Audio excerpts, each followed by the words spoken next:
أخيرا، القضية ليست قضية إخوان، وقد سبق وقال فضيلة الأستاذ المرشد الدكتور محمد بديع: إذا كنت أنا من يحكم مصر فيسقط حكم المرشد، يسقط حكم المرشد. مصر لا يحكمها إلا من يختارونه، وقد اختاروا رئيس الجمهورية الدكتور محمد مرسي ودستور البلاد والبرلمان، وسنكمل المسيرة ولن نتراجع خطوة إلى الخلف.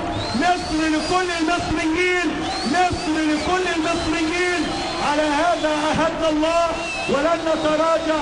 وإن شاء الله يقول الله تعالى في كتابه: ونحن واثقون من وعد الله ولا يحيق المكر السيء إلا بأهله، فهل ينظرون إلا سنة الأولين؟ فلن تجد لسنة الله تبديلا ولن تجد لسنة الله تحويلا.